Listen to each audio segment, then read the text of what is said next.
Hi guys, welcome back to the channel. I hope you are doing well today. So today we're going to be talking about the vertical and horizontal measurement in pattern making. I've been getting a lot of questions from you guys asking what the standard measurements are for the bust line, for the waistline, for the hip line, and if 10 inches or 11 inches that I've been using in some of my videos are the standard measurement, for example, for the bust line. So in this video we're going to be clarifying that. So if you're new to the channel, you are welcome. This is Donlarrie, and here on this channel we share pattern making and sewing tutorials. So join the family by subscribing and also put on your notification bell so that anytime we upload a new video like this, you will be notified. So let's get straight into that.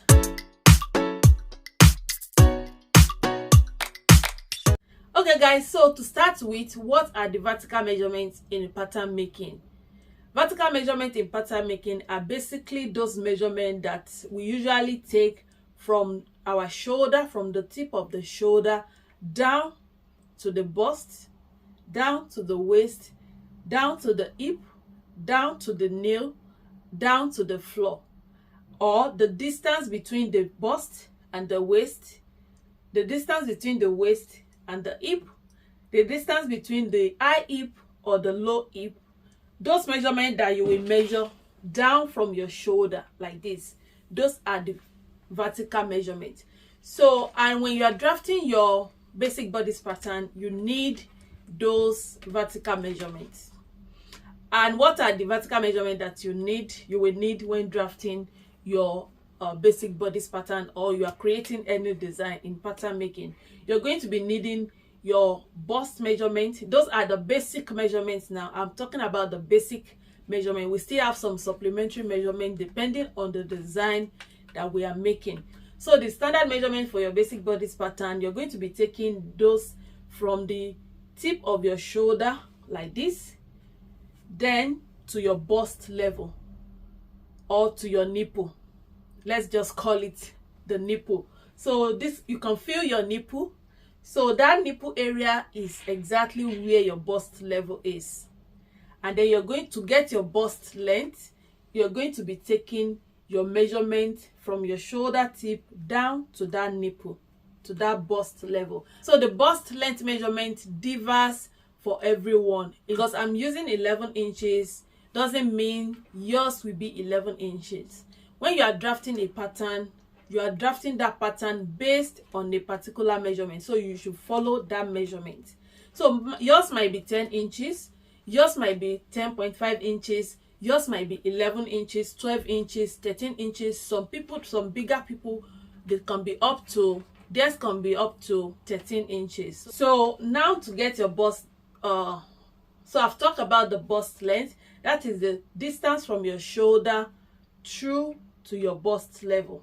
To get your waist length measurement, you're going to be measuring from your shoulder tip down to the waist. And the waist is the smallest part of your body. I have a tutorial on this channel. I think that will be my first video on this channel.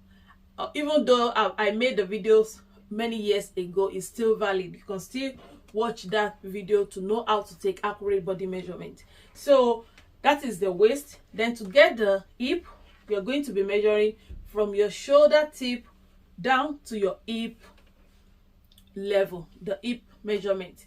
To get your nail measurement, you will continue like that. You measure from your shoulder tip through to your nail. If you're making a long dress, you're going to be measuring from your shoulder tip to your desired dress length. So that is how to take the vertical measurement. And some other vertical measurements you might need depending on the design you are making are the distance between your waist and your bust. So the distance from your bust down to your waist, that is another vertical measurement. The distance from your waist to your hip, that is another vertical measurement. You can have the distance between your bust level to your under bust. If you're making some design like corset design or wedding dress, you will need all those supplementary measurements.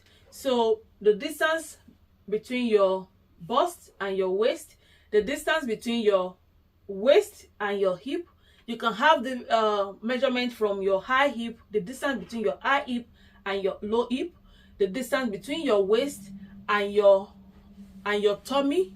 If you're, especially if you're working with plus size, you will need that measurement. Another, you know, the distance between your hip to your knee. So those are the vertical measurement.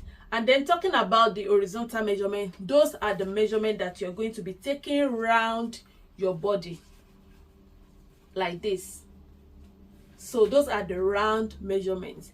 And we have the bust circumference. You can call them circumference measurement.